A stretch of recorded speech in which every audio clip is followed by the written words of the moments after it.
Halo guys, aku Salsabila. Semua orang yakin aku bakal hancur saat Dimas menceraikanku. Dia bahkan sengaja undang aku ke pernikahannya supaya bisa merendahkanku di depan semua orang. Tapi saat aku masuk ke pelaminan, istrinya yang baru tiba-tiba menunduk hormat dan berkata keras. Senang sekali ibu bisa hadir di sini. Ruangan langsung hening. Dimas membeku. Ibu mertuaku syok berat. Dan saat itu, rahasia besar yang aku simpan bertahun-tahun mulai terbongkar. Mau tahu kelanjutannya?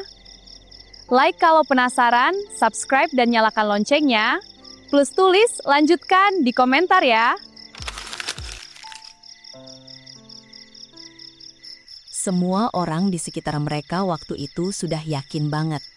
Salsabila pasti bakal hancur berkeping-keping saat Dimas menceraikannya. Maksudnya gimana enggak? Dimas nggak main-main. Dia nyebar kabar cerai itu dengan cara yang benar-benar kejam. Seolah-olah ingin seluruh dunia ikut menonton istrinya jatuh ke titik terendah. Keluarga dari pihak Dimas bahkan sudah ngumpul di ruang tamu rumah mereka yang dulu hangat. Sekarang terasa dingin dan tegang. Semua mata tertuju ke Salsabila yang duduk diam di sofa. Bagiku, saat itu suasananya mencekam sekali, seperti lagi nunggu badai datang. Ibu Dimas yang dari dulu suka ikut campur langsung bersuara dengan nada sinis. Sudah kubilang dari dulu, Sal, perempuan itu harus tahu diri. Sekarang lihat kan akibatnya? Dimas sendiri berdiri di depan dengan dada membusung, senyum tipis yang sombong, lalu bilang dengan suara lantang supaya semua orang dengar. Aku kasih kesempatan terakhir, Sal. Kalau kamu mau minta maaf, nangis, atau bahkan berlutut di depan aku sekarang, mungkin aku masih bisa pertimbangkan. Tapi kalau enggak, besok pagi surat cerainya udah resmi. Semua orang menahan napas, nunggu tangisan keras, permohonan memalukan, atau setidaknya teriakan marah dari Salsabila. Tapi yang terjadi malah bikin bulu kuduk mereka merinding, karena Salsabila cuma diam, lalu pelan-pelan mengangkat kepala dan tersenyum tipis. Senyum yang tenang, tapi entah kenapa justru bikin suasana semakin berat. Saat itu, tanpa mereka sadari, badai sebenarnya baru saja mulai berhembus pelan dari arah yang sama sekali nggak mereka duga. Beberapa hari setelah suasana ruang tamu yang mencekam itu, Dimas masih belum puas. Dia seperti ingin menikmati pembalasan dendamnya sampai habis. Suatu sore, kurir datang mengantar undangan pernikahan mewah dengan amplop tebal ke rumah Salsabila. Di belakang kartunya, Dimas menulis pesan tangan dengan tinta hitam tebal. Kamu harus datang, Sal. Aku mau kamu lihat sendiri betapa bahagianya hidupku sekarang. Malamnya, saat keluarga besar Dimas sedang makan malam bersama, Ibu Dimas langsung membuka suara dengan nada excited. Kamu benar-benar undang dia? Bagus, Mas. Biar dia sadar tempatnya. Istri barumu itu jauh lebih segalanya. Cantik, karirnya bagus, dan yang penting dia tahu cara menghargai suami. Dimas nyengir sambil menyendok nasi, lalu bilang dengan suara penuh kepuasan. Iya, Ma, aku sengaja. Aku mau dia datang dan melihat semuanya dari depan. Biar dia bandingin dirinya sama istriku yang baru. Nanti aku akan peluk pinggang dia di depan Salsabila, terus perkenalkan. Ini mantan istriku yang dulu baik banget, tapi ya kurang beruntung. Semua tamu pasti kasihan sama dia. Dimas mengangkat bahu sambil tertawa kecil. Matanya penuh ejekan. Justru itu yang aku tunggu-tunggu. Biar semua orang lihat siapa yang naik dan siapa yang jatuh. Aku mau dia merasa kecil sekali, seperti sampah yang aku buang. Setelah ini, dia nggak akan berani angkat muka lagi di depan keluarga kita. Semua orang di meja ikut tertawa riuh, menganggap rencana itu lucu sekali. Sementara undangan itu sudah terkirim dan hari pernikahan semakin dekat. Tak ada satupun dari mereka yang menyadari bahwa dengan mengundang Salsabila, Dimas justru sedang membuka pintu bagi sesuatu yang jauh lebih besar daripada yang bisa mereka bayangkan. Akhirnya hari yang ditunggu-tunggu itu pun tiba. Langit cerah, gedung resepsi mewah di pusat kota sudah penuh sesak dengan bunga-bunga impor yang mahal, lampu kristal berkilauan, dan aroma parfum orang-orang kaya yang bercampur aduk. Bagiku, suasana di sana terasa seperti pesta kemenangan yang sengaja dibuat berlebihan. Dimas berdiri di pelaminan dengan jas hitam mahal yang baru. Rambutnya disisir rapi, senyumnya melebar dari telinga ke telinga sambil memeluk pinggang istrinya yang baru. Ibu Dimas duduk di kursi paling depan, mengipas-ngipas wajahnya dengan kipas sutra sambil berbisik ke saudara perempuannya. Lihat tuh, Mas Dimas kelihatan bahagia sekali hari ini. Akhirnya dia dapat yang lebih baik. Aku sudah bilang dari dulu, perempuan seperti Salsabila itu cuma beban. Dimas menoleh ke arah ibunya dan berkata pelan tapi bangga. Ma, tenang aja. Kalau Salsabila berani datang, aku mau semua tamu lihat betapa bedanya. Nanti aku akan bilang, ini mantan istriku. Dia datang buat kasih restu, biar dia merasa malu sendiri. Sang istri baru, yang cantik dengan gaun pengantin putih berkilau, tertawa kecil sambil menempel lebih erat ke lengan Dimas. Sayang, kamu yakin dia bakal datang? Aku sih berharap dia datang kok, biar aku bisa lihat reaksinya. Pasti dia iri banget lihat kita. Teman-teman kantor Dimas yang duduk di meja samping ikut nimbrung. Salah satunya menepuk bahu Dimas sambil tertawa. Bro, lo berani banget undang mantan. Gue aja kalau jadi lo nggak berani. Nanti kalau dia drama di tengah acara, kita siap-siap rekam ya, biar viral. Dimas hanya nyengir lebar, matanya berbinar penuh kepuasan, lalu menjawab. Justru itu tujuannya. Aku mau dia lihat betapa jauh aku sudah maju. Dulu dia cuma istri biasa, sekarang aku punya segalanya. Karir, uang, dan istri yang bisa bantu aku naik lebih tinggi lagi. Musik mulai pelan, para tamu bertepuk tangan saat kedua mempelai berjalan ke tengah panggung. Dan semua orang masih sibuk bergosip tentang apakah Salsabila akan muncul atau tidak. Tak ada yang tahu, di balik semua tawa dan kesombongan itu, sesuatu yang sangat berbeda sedang bersiap muncul di pintu masuk. Pintu masuk utama tiba-tiba terbuka pelan, dan seluruh ruangan yang tadinya ramai dengan obrolan dan tawa, langsung menjadi hening dalam sekejap. Semua kepala menoleh ke arah sana, termasuk Dimas yang masih berdiri di pelaminan dengan senyum sombongnya. Bagiku, momen itu terasa seperti film yang diputar lambat. Salsabila melangkah masuk sendirian, mengenakan dress sederhana berwarna navy yang anggun. Rambutnya terurai rapi, wajahnya tenang sekali tanpa ada jejak sedih atau marah. Dimas langsung menyipitkan mata, lalu berbisik ke istrinya yang baru sambil nyengir sinis. Lihat, dia datang juga. Pasti dia mau cari perhatian. Nanti aku akan kasih dia sambutan spesial. Ibu Dimas yang duduk di barisan depan langsung mendengus pelan dan berkata kepada saudaranya, "Wah, berani datang juga ternyata. Lihat tuh, mukanya datar banget. Pasti lagi nahan malu dalam-dalam." Dimas mengangguk ke arah salah satu temannya di meja tamu dan bilang dengan suara cukup keras supaya terdengar, "Bro, rekam ya. Aku mau lihat dia coba tersenyum di depan aku yang sudah bahagia gini." Sang istri baru Dimas menempel lebih erat, lalu berbisik manja, "Sayang, kamu harus perkenalkan aku ke dia nanti, biar dia tahu siapa yang sekarang mendampingi kamu. Aku penasaran banget mau lihat wajahnya pas sadar betapa jauh kita di atas dia." Beberapa tamu mulai berbisik-bisik, "Itu mantan istrinya ya, kok kelihatan biasa aja. Kasian, pasti lagi patah hati berat."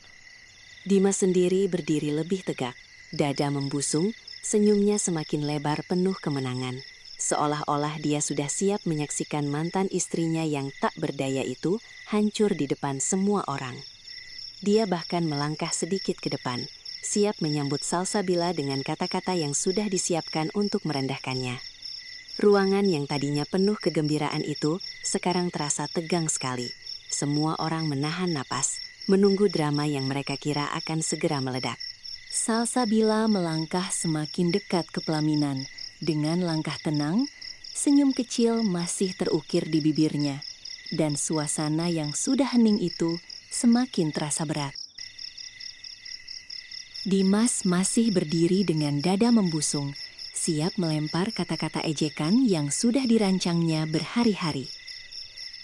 Tapi sebelum Dimas sempat membuka mulut, istrinya yang baru, sang manajer ambisius dengan gaun pengantin mewah itu, tiba-tiba melepaskan pelukan dari lengan Dimas, lalu menundukkan badannya dengan hormat yang dalam di depan Salsabila. Dengan suara lembut tapi jelas terdengar sampai ke belakang ruangan, dia berkata, "Senang sekali ibu bisa hadir di sini." Kata ibu itu menggantung di udara seperti petir yang baru saja menyambar. Dimas langsung membeku. Matanya melebar, wajahnya berubah pucat dalam hitungan detik. "Apa? Kamu bilang apa tadi?" bisiknya kasar sambil mencengkram lengan istrinya. Ibu Dimas yang duduk di kursi depan sampai berdiri setengah badan. Kipas di tangannya jatuh ke lantai, lalu berkata dengan suara gemetar, "Ya ampun, apa maksudnya ini? Kamu memanggil dia ibu. Kamu gila ya?" Sang istri baru hanya tersenyum sopan, tetap menunduk sebentar sebelum menjawab pelan, "Maaf Bu, saya hanya menghormati yang seharusnya." Dimas langsung menoleh ke Salsabila dengan ekspresi campur aduk antara marah dan bingung. Suaranya naik 1 oktav. "Sal, ini apa-apaan? Kamu suruh dia bilang begitu? Mau main apa kamu sebenarnya?" Beberapa tamu mulai saling pandang. Bisik-bisik mulai terdengar. "Kok panggil ibu? Bukan mantan istri biasa kah? Ada apa ini? Kok kayak ada drama besar?" Sepupu Dimas yang tadi janji mau rekam langsung mematikan ponselnya. Wajahnya bingung. Sementara itu Salsabila hanya mengangguk pelan dengan ekspresi tetap tenang. Seolah-olah semua kejutan ini sudah sangat ia duga. Dimas yang tadinya penuh kemenangan, sekarang terlihat kacau. Keringat dingin mulai muncul di dahinya. Tangannya gemetar saat mencoba menarik istrinya kembali ke sisinya. Seluruh rencana penghinaan yang sudah disusun rapi itu hancur dalam sekejap, hanya karena satu panggilan sederhana yang tak terduga. Bagiku, saat itu terasa seperti titik balik yang sangat dramatis, di mana semua orang yang tadinya menertawakan Salsabila mulai merasakan sesuatu yang salah besar sedang terjadi. Ruangan yang sudah hening itu mendadak terasa seperti kuburan. Hanya ada suara napas orang-orang yang tertahan dan denting sendok yang jatuh dari tangan salah satu pelayan. Kata ibu yang keluar dari mulut istri baru Dimas masih menggantung di udara, membuat hampir semua tamu saling pandang dengan wajah bingung. Dimas berdiri membeku di tempat, mulutnya terbuka, tapi nggak ada suara yang keluar. Wajahnya berubah dari pucat jadi merah padam dalam hitungan detik. Dia langsung mencengkeram lengan istrinya lebih keras sambil berbisik marah dengan suara bergetar. "Kamu bilang apa barusan? Ibu, kamu gila ya? Dia mantan istriku, bukan ibu kamu." Ibu Dimas yang sudah setengah berdiri dari kursinya sekarang benar-benar bangkit. Tangannya gemetar hebat sambil menunjuk ke arah Salsabila. Suaranya nyaring dan penuh amarah. "Ini apa-apaan sih? Kamu memanggil perempuan itu ibu? Kamu mau mempermalukan anak saya di hari pernikahannya sendiri?" Sang istri baru hanya menunduk sedikit lagi. Suaranya tetap lembut tapi tegas. "Maaf Bu, saya hanya memberi hormat yang sewajarnya. Ibu Salsabila, beliau orang yang sangat saya hormati." Dimas langsung membalik badan ke arah Salsabila. Matanya menyala penuh amarah dan kebingungan. "Sal, jelasin sekarang juga. Kamu ngapain sih? Kamu kasih uang? Kamu ancam dia? Atau ini semua akal-akalan kamu?" Salah satu teman kantor Dimas yang duduk di barisan depan ikut berdiri. Suaranya pelan tapi panik. "Dim, ini kenapa? Kok tiba-tiba gini? Lo nggak cerita apa-apa sebelumnya?" Ibu Dimas masih ngomel-ngomel dengan suara semakin keras. "Dari dulu aku sudah bilang sama kamu, Mas, perempuan itu licik. Lihat sekarang, dia datang cuma buat rusak hari bahagia kamu." Sementara itu, Salsabila masih berdiri tenang di depan mereka. Senyum tipisnya tidak hilang sama sekali. Seolah-olah semua teriakan dan kekacauan ini hanyalah angin lalu. Beberapa tamu mulai mengeluarkan ponsel. Ada yang merekam diam-diam, ada yang berbisik-bisik. Ini beneran mantan istri, kok malah dipanggil ibu? Suasana yang tadinya penuh ejekan dan tawa, sekarang berubah total menjadi kekacauan yang canggung dan penuh tanda tanya. Dimas yang beberapa menit lalu masih penuh kemenangan, kini terlihat seperti orang yang baru saja ditampar keras di depan ratusan orang. Keringat dingin mengalir di pelipisnya. Tangannya masih mencengkeram lengan istrinya yang baru, seolah takut semuanya akan runtuh. Bagiku, momen itu adalah awal dari segalanya yang mulai terbalik. Kekacauan di pelaminan semakin menjadi.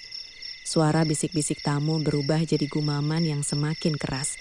Sementara Dimas masih berdiri seperti orang linglung dengan tangan yang gemetar. Ibu Dimas maju beberapa langkah. Wajahnya merah padam karena malu dan marah campur aduk.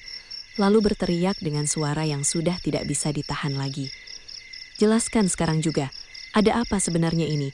Kenapa istri barumu memanggil perempuan itu ibu? Kamu berdua main apa di belakang kami?" Dimas menoleh ke kanan kiri, seperti mencari jawaban. Suaranya parau dan putus-putus. Ini pasti jebakan. Sal, kamu pasti sudah rencanain ini dari lama kan? Kamu bayar dia, kamu ancam dia supaya panggil kamu begitu? Sang istri baru hanya menggeleng pelan. Matanya menatap lantai sebentar sebelum menjawab dengan suara yang tetap tenang. Saya nggak diancam siapa-siapa, Mas. Saya hanya tahu apa yang seharusnya saya lakukan. Teman kantor Dimas yang tadi ikut berdiri sekarang mendekat dan bertanya dengan nada khawatir. Dim, lo serius nggak tahu apa-apa? Ini kelihatan aneh banget. Mantan istri lo kok tiba-tiba dihormati kayak gini? Beberapa kerabat dari pihak Dimas mulai ikut nimbrung. Salah satunya berkata keras, ini pasti ada apa-apanya. Perempuan itu selama ini diam aja. Sekarang datang bikin onar di hari bahagia. Ibu Dimas menggeleng-gelengkan kepala sambil memegang dada. Suaranya mulai pecah. Aku sudah curiga dari dulu. Diamnya itu terlalu aneh. Selama ini kita pikir dia lemah. Ternyata dia simpan sesuatu yang besar. Apa yang kamu sembunyikan, Sal? Semua mata sekarang tertuju pada Salsabila yang masih berdiri dengan postur tegak dan ekspresi yang sama sekali tidak terganggu. Tak ada satupun orang di ruangan itu yang mengerti apa yang sebenarnya terjadi. Mereka hanya merasakan bahwa di balik sikap diam Salsabila selama bertahun-tahun ini, ternyata tersimpan rahasia yang jauh lebih besar dan lebih dalam daripada yang pernah mereka bayangkan. Dimas yang tadinya ingin pamer kebahagiaan sekarang terlihat semakin gelisah. Keringat sudah membasahi kemejanya. Sementara tamu-tamu mulai saling pandang dengan wajah penuh tanda tanya besar. Bagiku, saat itu terasa seperti permainan yang baru saja dimulai, dan Salsabila memegang semua kartunya.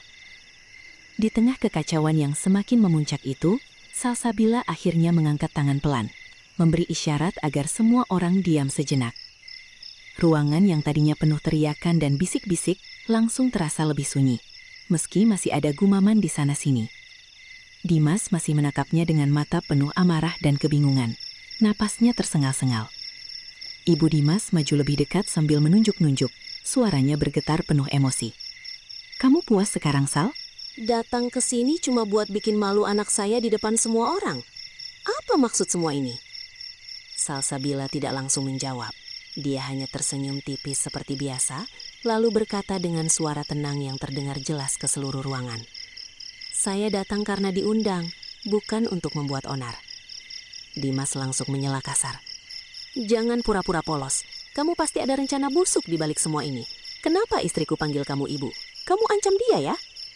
Sang istri baru Dimas menunduk lebih dalam, suaranya hampir berbisik. Mas, tolong jangan marah dulu. Saya memang memanggil beliau ibu karena beliau pantas mendapat hormat itu. Ibu Dimas tertawa sinis sambil menggeleng-geleng. Hormat? Dari mana? Perempuan yang selama ini cuma diam dan gak berguna ini pantas dihormati. Kamu pasti kena cuci otak. Salah seorang kerabat Dimas ikut berteriak dari belakang. Iya, jelasin sekarang. Kita semua mau tahu rahasia apa yang kamu simpan selama ini, Sal. Salsabila hanya menghela napas pelan. Matanya memandang Dimas dengan tatapan yang sulit dibaca. Lalu berkata pelan, rahasia itu sebenarnya sudah lama ada di depan mata kalian semua. Tapi tak seorang pun pernah benar-benar melihatnya. Dimas mengusap wajahnya kasar. Suaranya mulai pecah karena panik. Apa sih yang kamu omongin? Stop main teka-teki. Kalau ada yang kamu sembunyikan, keluarin sekarang juga. Semua tamu sekarang benar-benar diam, menunggu dengan napas tertahan. Tak ada yang tahu bahwa di balik sikap diam Salsabila selama bertahun-tahun, tersimpan rahasia besar yang akan segera mengubah segalanya di ruangan itu. Bagiku, momen itu terasa seperti sebelum badai benar-benar meledak, di mana Salsabila masih memegang kendali penuh, meski dia berdiri sendirian di tengah kerumunan yang sedang marah-marah. Salsabila masih berdiri tenang di depan pelaminan, sementara semua orang menatapnya penuh tuntutan. Lalu dia akhirnya membuka mulut dengan suara yang pelan, tapi sangat jelas. Baiklah, sepertinya sudah waktunya kalian semua tahu. Dimas langsung maju selangkah, wajahnya tegang. Jangan bertele-tele, cepat bilang.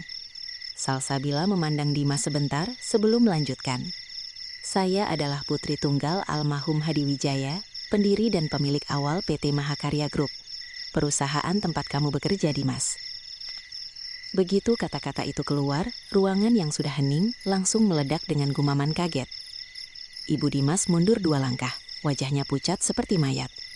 Hadi Wijaya, yang mendirikan perusahaan itu, kamu bohong kan? Dimas tertawa gugup sambil menggeleng-geleng, suaranya naik turun. Gak mungkin, kamu cuma istri rumah tangga biasa, ayahmu gak pernah cerita apa-apa soal ini. Salsabila mengangguk pelan. Ayah saya memang sengaja tidak memberitahu siapapun, termasuk kamu.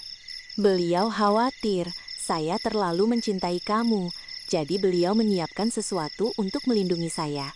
Sang istri baru Dimas menunduk semakin dalam, suaranya hampir tidak terdengar. Benar, Mas, saya sudah tahu dari rapat direksi bulan lalu. Ibu Dimas langsung menjerit marah. Jadi selama ini kamu pura-pura miskin, pura-pura lemah, kita semua dipermainkan. Salah satu kerabat Dimas berteriak dari belakang. Kalau kamu anak pemilik perusahaan, kenapa dulu kamu biarin Dimas yang kerja keras? Salsabila menjawab dengan nada tetap tenang. Karena saya mencintainya. Saya yang susun semua proposal, semua strategi, semua ide yang bikin dia naik jabatan cepat. Tapi semakin tinggi dia naik, semakin dia lupa dari mana semua itu berasal. Dimas mengusap wajahnya berkali-kali. Napasnya tersengal. Ini pasti bohong, ini pasti rekayasa. Tapi dari ekspresi wajahnya, dia sudah mulai sadar bahwa apa yang dikatakan Salsabila bukan sekedar ancaman kosong. Tamu-tamu sekarang saling pandang dengan wajah campur antara kaget dan tidak percaya. Bagiku, saat itu adalah momen di mana topeng mulai benar-benar terlepas dan semua orang di ruangan itu mulai menyadari bahwa Salsabila yang selama ini mereka anggap lemah, ternyata adalah orang yang paling berkuasa di antara mereka semua. Salsabila menghela napas pelan sekali sebelum melanjutkan. Suaranya masih tetap tenang, meski seluruh ruangan sudah seperti pasar yang kacau. Sebelum ayah saya meninggal, beliau membuat surat wasiat rahasia. Di dalamnya, saya diberi 52% saham pengendali perusahaan melalui trust fund yang hanya diketahui oleh notaris dan pengacara keluarga. Begitu kalimat itu selesai, Ibu Dimas langsung limbung dan hampir jatuh. Seorang kerabat buru-buru menyanggahnya sambil berteriak, 52%? Itu artinya kamu pemilik perusahaan sekarang. Dimas menggeleng-geleng keras seperti orang kesurupan. Suaranya parau dan penuh amarah. Kamu bohong. Kalau benar begitu, kenapa selama ini kamu diam saja? Kenapa kamu biarin aku yang capek-capek kerja malam-malam? Salsabila memandang mantan suaminya dengan tatapan yang sulit dibaca. Karena saya mencintai kamu, Dimas. Saya mau kamu merasa bangga dengan pencapaianmu sendiri. Saya susun proposal, saya buat strategi. Saya bahkan yang kasih ide saat kamu hampir gagal presentasi di depan direksi. Sang istri baru Dimas akhirnya angkat bicara lagi dengan suara pelan. Saya tahu dari awal, Mas. Di rapat Dewan Direksi bulan lalu, nama Ibu Salsabila muncul sebagai pemegang saham mayoritas. Saya cuma nggak berani bilang. Ibu Dimas langsung menjerit histeris sambil menunjuk Salsabila. Jadi selama ini kita semua bodoh ya? Kita hina-hina dia, kita suruh dia jadi istri penurut, padahal dia yang pegang kendali perusahaan. Kamu sengaja pura-pura miskin. Dimas maju selangkah lagi. Wajahnya sudah berkeringat deras. Kamu beli saham tambahan juga ya? Jawab aku, Sal. Salsabila hanya mengangguk kecil. Iya, saya tambah diam-diam lewat pihak ketiga. Sampai sekarang jadi 57%. Saya nggak pernah bilang ke siapapun, termasuk kamu. Saya pilih diam karena saya masih berharap kamu sadar sendiri. Salah satu teman kantor Dimas bergumam keras. Gila, selama ini kita kira Dimas yang jagonya. Ternyata, kerabat lain langsung menyelah. Ini penipuan besar, kamu sengaja jebak anak kami. Dimas hanya bisa berdiri terpaku, nafasnya tersengal-sengal. Matanya kosong menatap Salsabila seolah baru melihatnya untuk pertama kali. Bagiku, momen itu terasa sangat berat. Karena semua orang yang tadinya menertawakan dan merendahkan Salsabila, kini mulai sadar bahwa mereka selama ini telah menghina orang yang paling berkuasa di ruangan itu. Salsabila melihat wajah-wajah yang sudah pucat pasi di depannya, lalu melanjutkan dengan suara yang masih pelan tapi semakin tegas. Selama kita menikah, saya yang mengerjakan hampir semua kerjaan berat di belakang layar. Proposal yang bikin kamu dipromosikan tahun lalu. Saya yang nulis malam-malam setelah kamu tidur. Analisis pasar yang bikin kamu menang tender besar, saya yang susun. Bahkan, presentasi yang kamu klaim sebagai ide brilian kamu di depan direksi, itu catatan saya yang kamu ambil dari laptop saya. Dimas mundur selangkah. Mukanya seperti habis ditonjok. Kamu ngarang ya? Semua itu kerjaan saya. Salsabila menggeleng pelan. Kamu tahu itu bohong, Dimas. Kamu bahkan pernah bilang ke saya, Sal, tolong bantu sedikit, aku lagi sibuk. Dan saya bantu. Selalu. Karena saya sayang kamu. Ibu Dimas langsung menyela dengan suara bergetar penuh amarah. Dusta. Kamu cuma mau ambil pujian sekarang. Anak saya yang kerja keras, bukan kamu. Sang istri baru Dimas menatap lantai. Suaranya hampir hilang. Benar, Bu. Saya juga sering lihat nama Ibu Salsabila di dokumen-dokumen lama perusahaan. Banyak yang tahu. Beliau yang jadi otak di balik tim. Dimas tertawa gugup, tapi tawanya terdengar hampa. Kalau kamu memang sepintar itu, kenapa kamu gak pernah minta kredit? Kenapa diam saja? Salsabila menatap mantan suaminya tepat di matanya. Karena saya mau kamu bahagia. Saya mau kamu merasa hebat. Tapi semakin saya kasih, semakin kamu berubah. Kamu mulai kasar, mulai sembunyikan HP, mulai bilang saya nggak berguna. Salah seorang tamu di belakang berbisik keras. Jadi selama ini Dimas naik jabatan karena istrinya, bukan kemampuan sendiri. Teman kantor Dimas mengusap tengkuknya gelisah. Bro, ini beneran. Gue ingat presentasi lo yang itu. Emang beda banget dari biasanya. Ibu Dimas sekarang sudah menangis. Suaranya pecah. Kamu hancurkan anak saya. Kamu hancurkan semuanya. Dimas hanya bisa berdiri diam. Tangannya mengepal erat. Wajahnya campur antara marah, malu, dan ketakutan yang mulai terlihat jelas. Semua kebanggaan yang dia bangun bertahun-tahun terasa runtuh hanya dalam beberapa menit. Bagiku, saat itu terasa seperti akhir dari sebuah sandiwara panjang, di mana aktor utamanya baru sadar bahwa dia bukanlah pahlawan dalam cerita ini.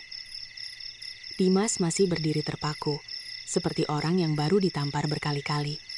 Sementara Salsabila melanjutkan dengan suara yang tetap lembut tapi menusuk. Saya bisa saja angkat bicara dari dulu, tapi saya pilih diam. Setiap kali kamu pulang malam dan bilang, hari ini aku berhasil lagi, Sal.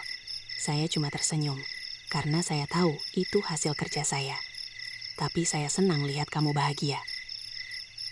Ibu Dimas langsung menyela dengan suara bergetar penuh amarah. Diam, kamu itu licik. Kamu sengaja biar kami semua merendahkan kamu, biar nanti bisa balas dendam kayak gini. Dimas mengusap wajahnya kasar. Suaranya sudah hampir hilang. Kalau kamu memang segitu hebatnya, kenapa nggak kamu ambil alih perusahaan dari dulu? Kenapa kamu biarin aku yang pamer-pamer di depan orang? Salsabila memandangnya lama sebelum menjawab. Karena dulu saya masih berharap kamu berubah. Saya harap kesuksesan itu bikin kamu semakin sayang sama saya. Bukan malah semakin jauh. Tapi kamu malah mulai selingkuh dengan atasanku ini. Katanya sambil melirik sekilas ke istri baru Dimas. Sang istri baru langsung menunduk lebih dalam. Wajahnya merah. Mas, saya nggak tahu kalau beliau. Dimas langsung membalik badan ke istrinya. Kamu diam saja. Kamu tahu dia pegang saham segini banyak tapi nggak bilang apa-apa ke aku. Teman kantor Dimas yang berdiri di dekat pelaminan bergumam pelan. Gila, selama ini kita puji-puji lo sebagai rising star. Ternyata, kerabat Dimas yang lain ikut bersuara keras. Kita semua dikira bodoh ya. Selama ini puji-puji kamu hebat. Ternyata kamu cuma laki-laki yang ngambil kredit orang lain dan selingkuh di belakang. Ibu Dimas menangis terseduh sambil memegang lengan anaknya. Anakku, kamu dibohongi bertahun-tahun. Kita semua dibohongi.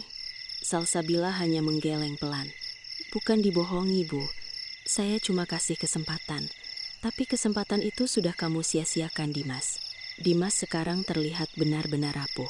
Bahunya merosot, matanya kosong menatap lantai. Semua kebanggaan yang dia bangun dengan sombong selama ini runtuh seperti istana pasir yang kena ombak. Bagiku, saat itu adalah momen di mana Dimas akhirnya melihat bayangan dirinya yang sebenarnya. Seorang pria yang selama ini hidup di atas prestasi yang bukan miliknya. Salsabila menatap Dimas dengan mata yang tidak lagi penuh harap, hanya ketenangan yang dingin.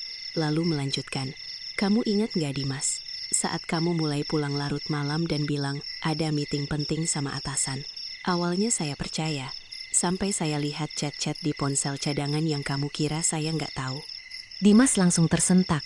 Wajahnya memerah lagi. Kamu nggak punya bukti apa-apa? Salsabila tersenyum tipis. Bukti? Saya punya semuanya. Transfer uang ke rekening atas nama dia, foto-foto kalian di hotel, bahkan email yang kamu kirim jam 2 pagi waktu saya pura-pura tidur di sebelah kamu. Ibu Dimas menjerit kecil sambil memegang dada. Selingkuh? Anakku selingkuh di belakang mantan istrinya yang kaya raya begini. Sang istri baru Dimas mundur selangkah. Wajahnya pucat pasi. Suaranya gemetar. Mas, saya nggak tahu beliau pegang saham sebanyak itu. Kalau tahu dari awal, saya nggak berani. Dimas langsung membalikan badan ke istrinya dan berteriak. Kamu juga diam saja. Kamu yang godain saya dulu. Sekarang pura-pura jadi korban. Teman kantor Dimas menggeleng-geleng sambil mundur. Bro, ini kelewatan. Lo selingkuh sama atasan sendiri, padahal istri lo yang bikin lo naik jabatan. Kerabat Dimas yang lain ikut bersuara keras. Kita semua dikira bodoh ya. Selama ini puji-puji kamu hebat, ternyata kamu cuma laki-laki yang ngambil kredit orang lain dan selingkuh di belakang. Ibu Dimas menangis terseduh-seduh sambil memukul lengan anaknya pelan. Kamu hancurkan nama keluarga kita, Mas. Kamu hancurkan semuanya karena nafsu. Salsabila mengangguk pelan. Saya bisa ungkap semua ini dari dulu, tapi saya tunggu sampai hari ini. Hari di mana kamu mau pamer kebahagiaan baru di depan saya. Dimas sekarang sudah tidak bisa berkata apa-apa lagi. Hanya berdiri dengan bahu lunglai, keringat bercampur air mata yang mulai mengalir tanpa suara. Semua tamu yang tadinya datang untuk merayakan, sekarang merasa seperti sedang menyaksikan sebuah kejatuhan yang menyedihkan. Bagiku, momen itu adalah titik di mana segala topeng Dimas benar-benar copot. Dan dia terpaksa melihat dirinya sendiri apa adanya di depan ratusan orang. Suasana di pelaminan sudah benar-benar hancur. Hampir semua tamu sekarang diam atau berbisik pelan dengan wajah tak percaya. Sementara Dimas berdiri seperti patung yang kehilangan jiwa. Salsabila melihat mantan suaminya yang sudah lunglai itu sebentar, lalu berkata dengan suara yang tenang tapi penuh wibawa. Saya nggak datang untuk merebut apapun, Dimas. Saya juga nggak mau perusahaan ini jatuh. Tapi saya ingin kamu mengerti satu hal.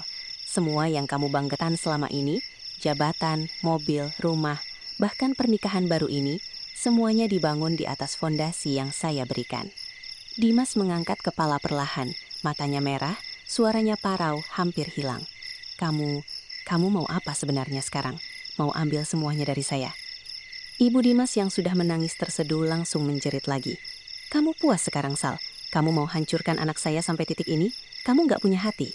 Sang istri baru Dimas mundur sampai punggungnya menyentuh dinding pelaminan. Suaranya gemetar ketakutan. Ibu, saya mohon, jangan hancurkan kami. Saya baru menikah hari ini. Salsabila menggeleng pelan. Senyum tipisnya masih ada di bibir. Saya nggak perlu ambil apa-apa. Cukup satu keputusan saja dari saya. Jabatan kamu besok bisa hilang.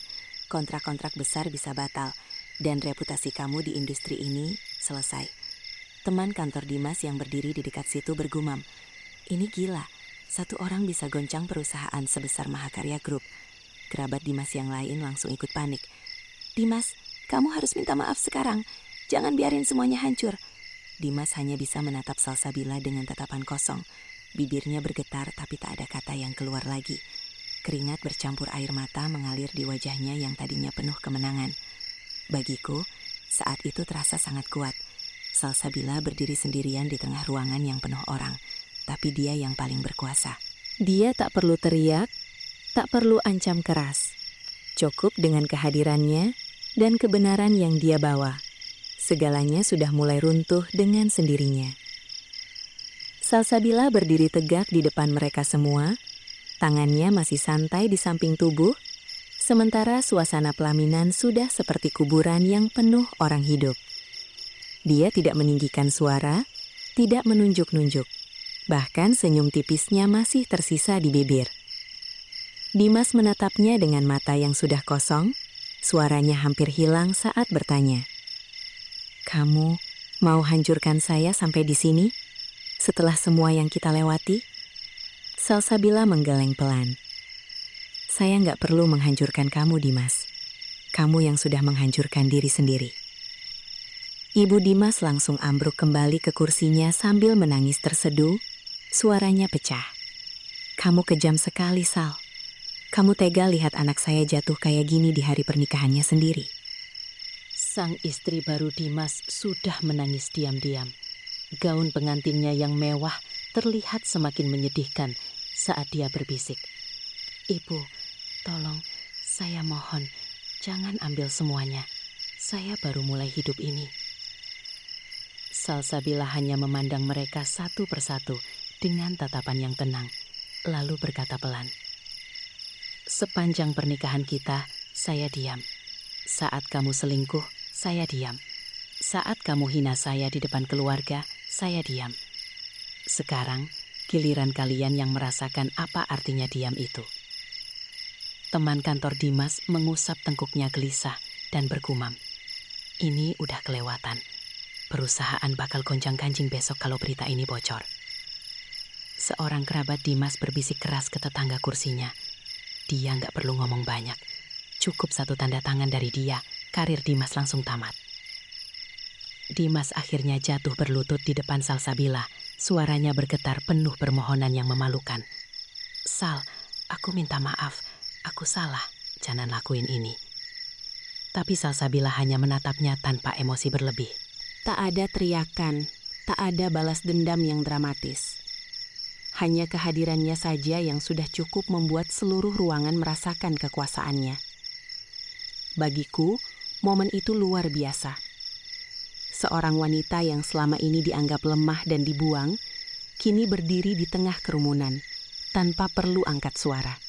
Tapi semua orang sudah berlutut di depan kekuasaannya. Dimas masih berlutut di lantai pelaminan. Jas hitam mahalnya kusut, rambutnya acak-acakan, dan air mata bercampur keringat mengalir di wajahnya yang tadinya penuh kemenangan. Dia mengangkat kepala perlahan, menatap Salsabila dengan mata yang sudah tidak lagi sombong, hanya penuh ketakutan yang mentah. Suaranya bergetar hebat saat berkata, "Sal, aku baru sadar sekarang. Semua yang aku punya, jabatan, mobil, rumah, nama besar di perusahaan, semuanya karena kamu. Aku cuma boneka yang kamu angkat." Ibu Dimas langsung meraung dari kursinya. Suaranya pecah sambil meraih bahu anaknya. "Dimas, bangun. Jangan merendahkan diri kamu di depan perempuan ini." Tapi Dimas menggeleng lemah. Tangannya memegang ujung dress Salsabila seperti orang tenggelam mencari pegangan. "Mah, sudah cukup. Aku yang bodoh. Aku yang sombong. Aku pikir aku hebat. Padahal tanpa dia aku nggak ada apa-apanya." Sang istri baru berdiri gemetar di belakang. Gaun pengantinnya terlihat semakin berat. Suaranya nyaris hilang. "Mas, kita baru menikah. Tolong jangan bilang begitu." Dimas menoleh ke istrinya dengan tatapan hampa. "Kamu juga tahu kan? Dari awal kamu tahu dia yang pegang kendali. Tapi kita berdua tetap main api di belakang dia." Salah seorang teman kantornya mendekat dan berbisik pelan. "Dim, lo serius? Lo nggak pernah curiga sama sekali selama ini?" Dimas tertawa pahit sambil menunduk. Tawanya terdengar menyedihkan. "Curiga? Aku malah merendahkannya. Aku bilang dia nggak berguna. Aku bilang dia beban. Padahal dia yang bikin aku jadi siapa hari ini." Kerabat di belakang mulai berbisik-bisik panik. Besok karirnya tamat, saham mayoritas di tangan mantan istri. Salsabila hanya berdiri diam, tidak menarik dressnya, tidak tersenyum menang, hanya menatap mantan suaminya dengan tatapan yang sulit dibaca. Dimas akhirnya menunduk dalam-dalam, bahunya berguncang. Untuk pertama kalinya dalam hidupnya, dia benar-benar merasakan apa artinya kehilangan segalanya dalam sekejap. Bagiku, momen itu adalah puncak dari segalanya. Pria yang tadinya ingin menghancurkan mantan istrinya di depan umum, kini berlutut di kakinya. Akhirnya mengerti bahwa kekuasaan yang dia banggakan selama ini bukan pernah miliknya. Salsabila menatap Dimas yang masih berlutut di depannya dengan tatapan yang akhirnya lembut tapi tetap tegas, lalu berkata pelan, "Bangunlah Dimas, Kamu nggak perlu berlutut. Aku nggak datang untuk melihat kamu jatuh sejauh ini. Dimas mengangkat wajahnya yang basah oleh air mata. Suaranya pecah. Sal, aku minta maaf. Aku benar-benar bodoh. Tolong kasih aku kesempatan sekali lagi. Ibu Dimas masih menangis terseduh di kursinya sambil memegang dada. Kamu sudah menang, Sal. Kamu sudah hancurkan semuanya. Apalagi yang kamu mau? Sang istri baru hanya bisa berdiri diam dengan wajah pucat. Gaun pengantinnya terlihat seperti beban berat, tak berani mengeluarkan suara lagi. Salsabila menggeleng pelan. Senyum tipisnya kembali muncul di bibir. Saya nggak mau apa-apa lagi. Saya cuma mau kalian ingat satu hal hari ini. Selama bertahun-tahun saya diam. Saat dihina, saat dikhianati, saat dipandang rendah, saya memilih diam. Karena kadang, wanita paling berbahaya bukanlah yang berteriak paling keras, bukan yang balas dendam dengan amarah, melainkan yang memilih diam bertahun-tahun, menyimpan segalanya, lalu datang dengan senyum tenang dan hanya satu kata hormat yang salah tempat, sudah cukup mengguncang segalanya. Ruangan yang sudah sunyi itu semakin hening. Beberapa tamu mengangguk pelan. Ada yang mengusap mata, ada yang berbisik. Benar juga ya, kita salah sangka selama ini. Dimas akhirnya bangkit dengan susah payah. Kakinya gemetar, lalu berkata dengan suara lemah. Aku baru mengerti sekarang. Kamu yang paling kuat di antara kita semua. Salsabila hanya mengangguk kecil, membalikkan badan dengan anggun, dan berjalan menuju pintu keluar tanpa kata perpisahan yang dramatis. Langkahnya ringan, pundaknya tegak, seolah beban yang selama ini dipikulnya sudah lepas sepenuhnya. Bagiku, saat pintu tertutup di belakangnya, semua orang di ruangan itu merasakan hal yang sama. Hari ini, mereka bukan menyaksikan pernikahan, tapi menyaksikan kejatuhan seorang pria yang sombong dan kebangkitan diam-diam seorang wanita yang luar biasa. Karena pada akhirnya, kekuatan terbesar bukanlah suara yang paling lantang, melainkan diam yang paling dalam.